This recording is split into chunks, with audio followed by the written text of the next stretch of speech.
Alright guys, so I'm going to be going over page 519. I actually already did a video, but I kind of messed up at the end because something went wrong. It got glitchy.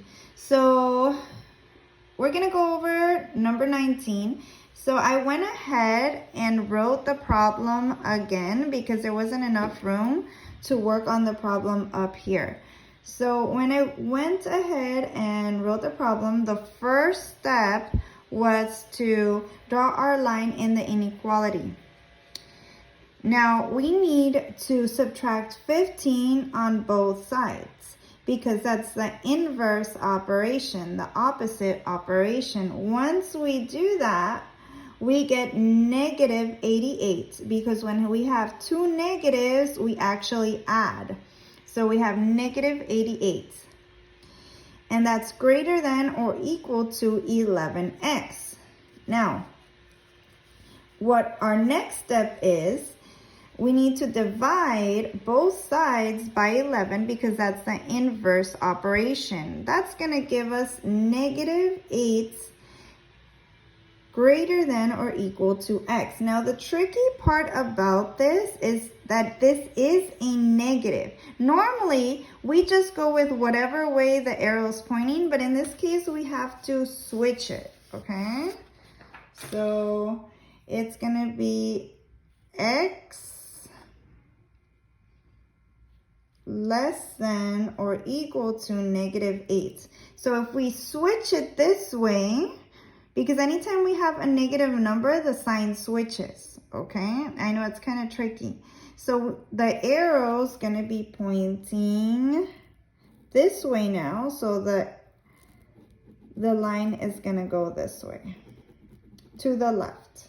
All right, so now let's go over number 21. So in number 21, once again, I rewrote the problem down here. And the first step is to subtract 6 on both sides, okay? That'll give us 3. 9 minus 6 is 3. We bring down our inequality sign and our fraction right here, x over 14. Now, the opposite operation, the inverse operation, is to multiply both sides by 14. I went ahead and did the work over here, which is 14 times 3, which gives us 42.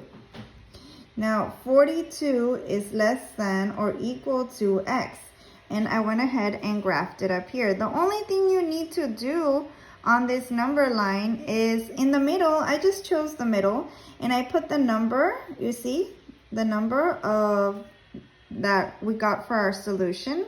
And then I went from there and graphed to the left and to the right. That's really all you have to do. It's not that difficult, okay guys? And since since the inequality is pointing to the left, the line is going to be going to the left. Now, I did go over this as well. As a salesperson, Audrey earns $75 per week. Plus, big hints, plus $5 per sale. This week, she wants her pay to be at least $125. Write and solve an inequality for the number of sales Audrey needs to make. Interpret the solution. So we went ahead and wrote the inequality here, $75, because it says it here, $75, plus $5 per sale. $5 per sale. This week she wants her pay to be at least, that's a big hint, at least $125. That's why we wrote greater than or equal to, because she'll be happy if she earns more, but she at least wants this much.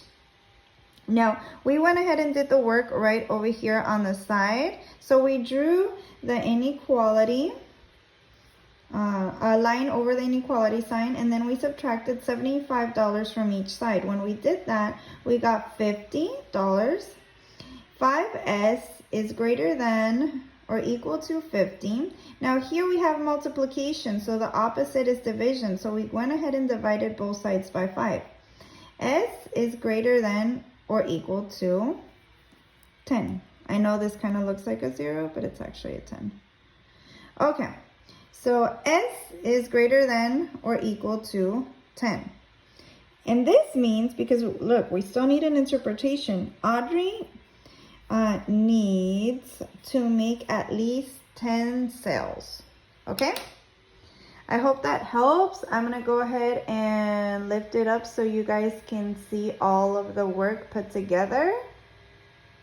All right, that way you guys can copy down any steps that you missed while I was going over the video. All right, thank you guys for tuning in. I hope this helped.